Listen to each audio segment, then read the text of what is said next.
Oi, boa tarde. Eu, Júlia Ribeiro e a Micaele, a gente vai apresentar um pouco sobre as usinas nucleares brasileiras. Mas antes de dar início a esse assunto, eu quero relembrar alguns tipos de usinas que existem, e entre elas a gente pode destacar as usinas hidrelétricas, térmicas, solares, eólicas e as usinas do assunto em questão, que são as usinas nucleares. No Brasil, então, a gente tem apenas duas usinas nucleares. A Angra 1, que está do lado direito da imagem, que começou a operar em 1985.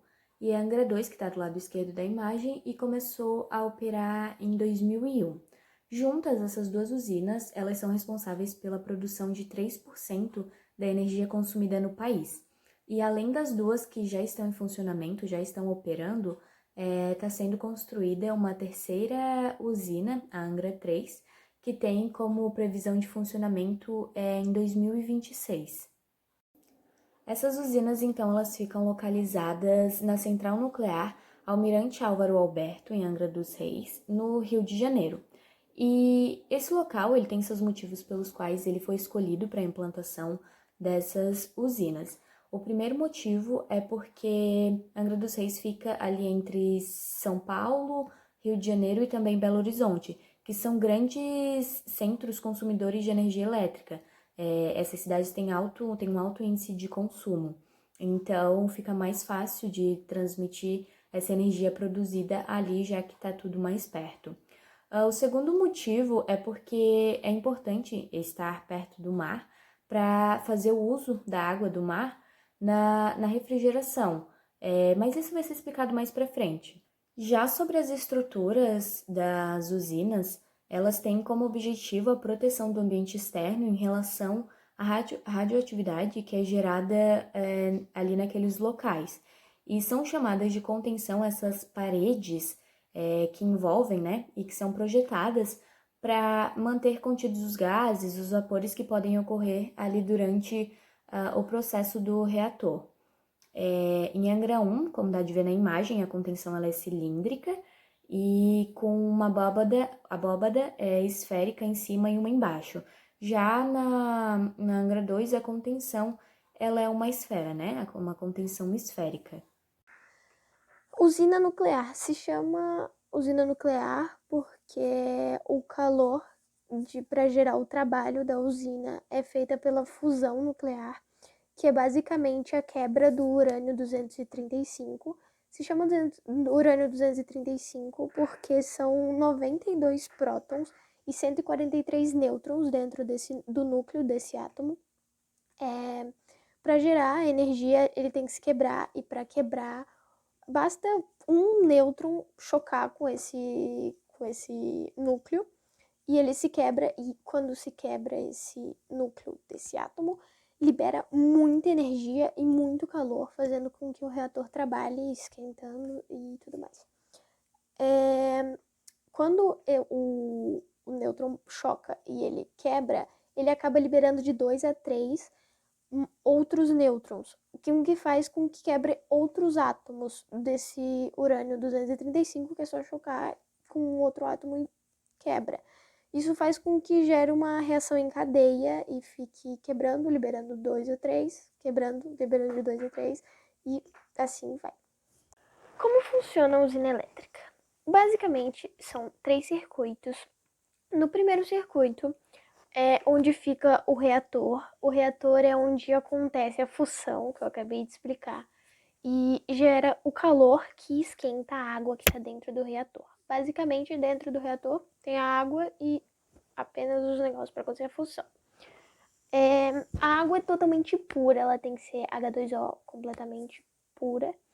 E às vezes eles botam bório para controlar a fusão, porque o bório ele puxa um pouco de elétron e se tiver muito rápido, às vezes é um jeito de controlar no geral, assim, por cima. Então, dentro disso, acontece a fusão que esquenta a água e ela chega a 300 graus Celsius. Todo mundo sabe que a água, o ponto de fusão dela é 100 graus, então ela sairia do estado líquido e viraria gasoso aos 100 graus. Por isso que tem o pressurizador, que faz uma pressão muito grande e faz com que a água não evapore aos 100 graus e fique nos 300 graus, quente ali, só rodando pelo circuito. Basicamente, o circuito vai passando pelo segundo circuito. A água do primeiro circuito não entra em contato com a do segundo. Isso é bem importante.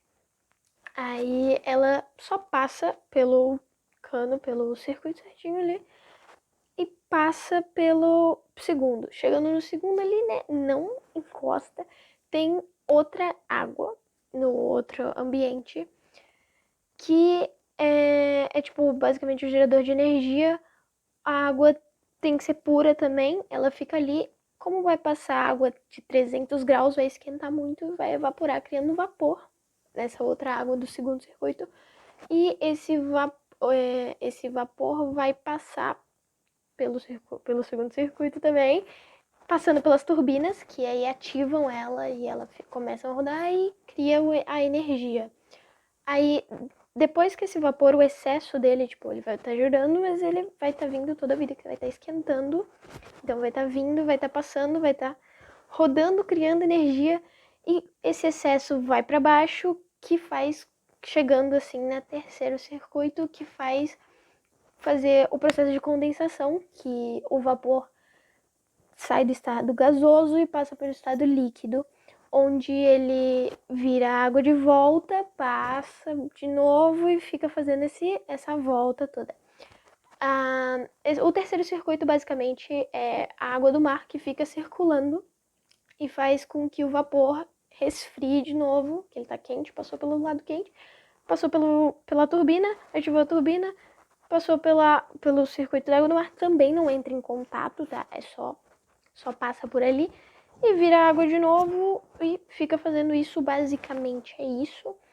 Então, o primeiro circuito esquenta a água do segundo, o terceiro resfria e fica fazendo o gerador de energia, com que fica fazendo o processo de evaporar tudo mais e ligar a turbina, criando energia.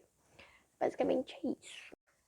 Se caso algum dia necessitar que freie o reator ou a usina elétrica, vai precisar que pare o reator e vai precisar que pare o processo de fusão. E para isso existem umas barras de cádmio, índio e prata que ficam em cima na parte superior do reator, onde, caso necessário parar com esse processo de fusão, elas descem e ficam no meio do combustível ali, onde está acontecendo a quebra e a troca de nêutrons, e faz com que a fusão baixe muito. Se eu não me engano, ela não chega a parar, mas ela basicamente para porque fica muito baixa e resfria o reator, fazendo com que isso dê para mexer e arrumar, se caso necessário, para a usina.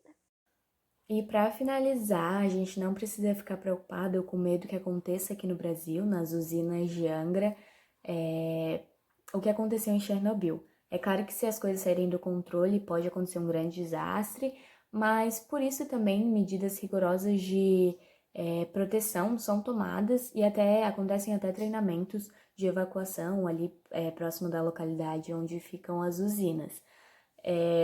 Mas em relação ao que aconteceu em Chernobyl, não seria possível acontecer aqui no Brasil, porque os reatores utilizados em Chernobyl eram diferentes do que são utilizados em Angra, nas usinas de Angra. Em Angra 1 e 2 é utilizado o chamado PWR, que é uma sigla para reator de água pressurizada, em que o processo de fissão ali ele vai acontecer, ele vai ser controlado com água pressurizada. Enquanto que no de Chernobyl era utilizado o grafite para o controle dessa fissão. E aí esse grafite acabou incendiando após uma explosão de vapor. E o que aconteceu, né? O que levou essa radioatividade toda para a atmosfera. Enfim, esse foi o nosso trabalho.